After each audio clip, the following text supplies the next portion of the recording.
Could your marriage stand a little improvement? How about your sex life? Ever wonder what happens when couples like you go to a sex therapist? We did. So at the beginning of January, we took 2 couples to a lush couples-only resort in Jamaica for an intensive week-long sex and marriage workshop. And we brought our cameras along to give you an intimate look at what happened. But the day before they left, we invited them here to our studio to find out why they thought their love lives needed improving. And I think you may be surprised. Some of what bothered them may also bother you. Roll it, Brian. Roll X. 3, 2, 1. Track it.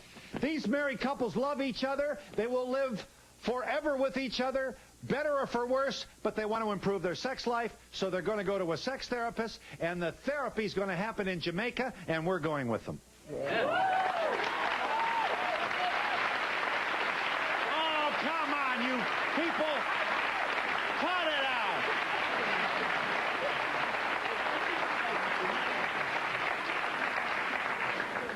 You are the worst voyeurs I've ever seen. This is true, Charlene and John. Charlene, you've been married a year. I guess one was, the other one as well. This is the first marriage for you both. You lived in sin for 2 years before you got married.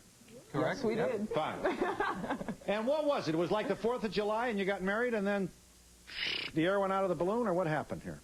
We got married. We got serious. You know, life happened. And you, incidentally, you both work. You're extremely busy. You both have your own pressures, trying to make. You know, you're not independently wealthy. Yeah, correct. And you're tired at night. I don't know. I'm asking. None of our business, you know. But this audience obviously is more interested in the personal part of this than I am. I am tired at night. I'm a morning person. I feed the birds. I'm up. I'm at my best in the morning. John is at his best at night. Yeah. And after working all day, I want to come home 9 o'clock at night, 10 o'clock at night. I want to get into bed, I want to watch some comedy, and I want to go to sleep. And yeah. Well, that'll disappoint Ted Koppel, but John, you've got that male thing of you want to make sure your beloved wife is happy, right? That's correct. I want to make sure that I take care of my wife. For me, it's really hard. Scheduling is what it basically comes down to. As Charlene said, she's up in the morning and she's full of energy. I'm in bed right till up until the point I have to go to work.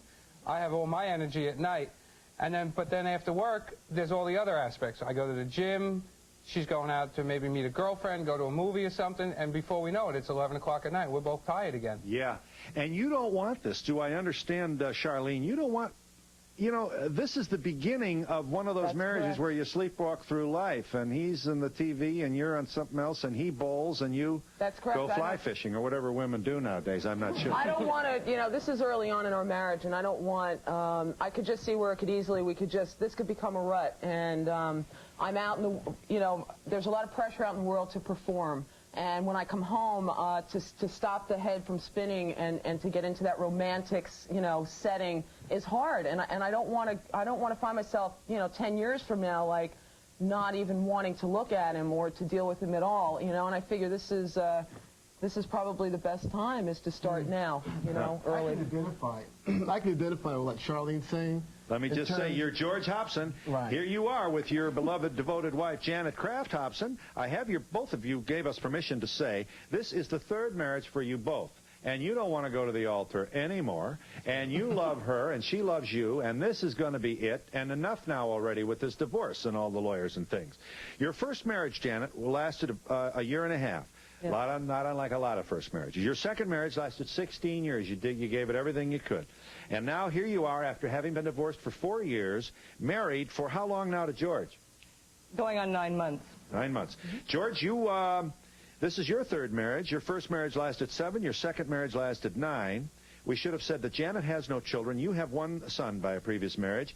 And you want this to be right, and what the heck, just because you're 50 doesn't mean... you have to have the dust around you, right? I want it to be right, and I want to perfect it, And I find that what they were talking about, what Charlene was talking about as far as scheduling is concerned, when it comes to scheduling the time, a lot of the times when I have the time, the mood from The Office drifts in. Right. So when the mood from The Office, if that head drifts in, it sort of like kills the romanticism right there in the crutch, you know? Yeah. And You're going to Jamaica. yeah. They're going to Jamaica, and here we are in New York City. The snow is coming down. I mean, what have we done wrong here? I mean, why don't we all get a charter plane, go to Jamaica, and improve our sex life? What would be wrong with this? Why can't, you know, Dagmar O'Connor is here. Doctor, PhD, Dr. O'Connor. I don't know why the Dagmar name. Boy, I tell you, somehow I think of that as a sexy name. And it's a proud name. It's a Swedish name. It's and Swedish, I'm a Swede. and very good. Well, you're just the person we're looking for.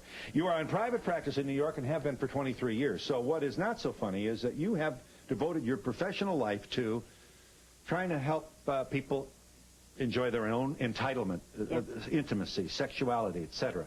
And you must admire these couples for having the courage to stand up and say, okay, I'm going to do something about this. It is wonderful that couples can do that. And to find out early that you have a problem, you want to fix it. Yeah. I think that is terrific. Yes. I saw a show on HBO, and it was all these couples on a beach on an island, and I wanted to know if this is what your therapy is going to be like. They all were around in a circle, about 10 couples, just all having sex. Oh. That was what their therapy was. You better get in here. Dr. O'Connor. I want to make it really clear that all the sexual activity happens in the privacy of your room, and all these couples are going to do is get together twice a day and talk about what's happened back in the bedroom. And they're going to start from the very beginning. You know where we all started, with petting? And learn how to give and how to take and how to be active and how to be passive and do all those things. Jamaica, huh? So this will be like how long are they going to be gone, just curiously? A week. A week, and they're going to be doing touching exercises, taking turns touching every day. Now, how will they be different after this? Because incidentally, let me say again, we're going to, in the next segment on this show, we'll be in Jamaica, showing you what's happening down there with this. Give us a little skeletal outline of. Okay, they're going to go down to Jamaica and stay at couples resorts, which is how appropriate. Yeah. And then every day they're going to meet, and they're going to learn how to touch. And through touch, we slowly learn how to feel again. Because what you first have to do before you have sex is learn to feel.